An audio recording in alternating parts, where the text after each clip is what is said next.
Për t'i ardhur në ndihmë zjarfikësve të Prishtinës është themeluar shoqata e vullnetarëve për zjarfikje dhe shpëtim të kryeqytetit.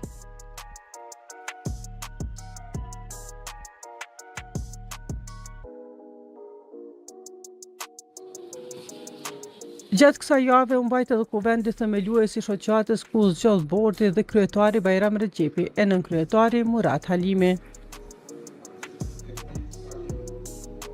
Kryetari i Prishtinës Përparim Rama tha se me krijimin e kësaj shoqate po vendosën themelit e një force të re për mbrojtjen e qytetarëve.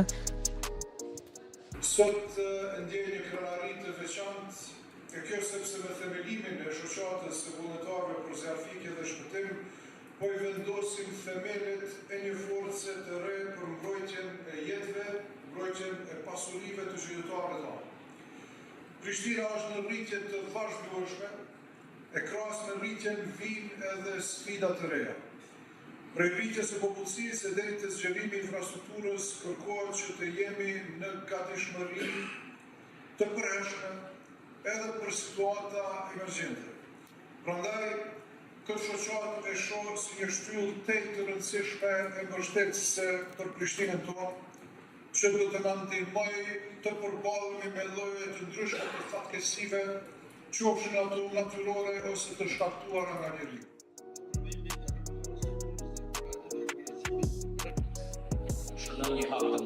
Drejtori i emergjencave, Lulzim Pushtica, tha se shumë shpejt pritet që bordi të hapë thirrjen për zjarfikësit vullnetar.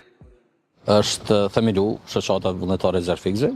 Më herët kemi bërë regjistrimin dhe marrjen e licencës për organeve përgjithëse. Sot mbajtëm kuvendin e parë themelues, është zgjedh kryetari, është zgjedh nënkryetari, është zgjedh dhe bordi i shoqatës dhe tani ka mbetë që bordi si trup operacional të vazhdojë me procedura tjera, pra me krijimin e rregullovëve të brendshme dhe me hapjen e thirrjes për zjarfikës vullnetar, për qytetarët që duhet i bashkangjiten kësaj organizate, ndërsa ne si kryeqytet, si e patë edhe nga fjalimi i kryetarit Rama, po edhe nga drejtoria për siguri si drejtor, ne do të vazhdojmë, ne vetëm se kemi ndarë mjete buxhetore këtë vit për të mbështet aspektet e ngritjes profesionale, blerjen e pajisjeve, blerjen e uniformave.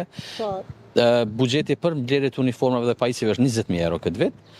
Kemi ndarë dhe mjete 50.000 euro për rindërtimin e vendit ku do të jenë të vendosur pra në hapësirat në një shkollë në Kolovic.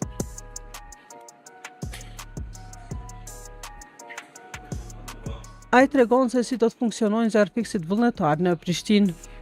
Zjarfikësit vullnetar që do të certifikohen, do të trajnohen dhe certifikohen, do të jenë në thirrje dhe në momentin kur do të thirren që të intervenojnë, do të ndihmojnë përgatitjes profesionale, do të paguhen në bazë të ligjit, por do të paguhen për orët të cilët janë të thirrura dhe do të punojnë dhe kjo do të përcaktohet me rregullorën që caktohet nga bordi. Kush ka drejt do të thotë? Kanë drejt të gjithë qytetarët nga moshat 18, por këto specifika, domethënë kriteret konkrete do t'i përcaktoj bordi në takimin e radhës, ku do të qiten pikat kryesore sa i përket edhe aspektit psikofizik, moshës dhe kërkesave tjera. Pra do të jenë bazura në thirrjen publike që do ta bëj bordi gjatë marrëmendje shumë shpejt.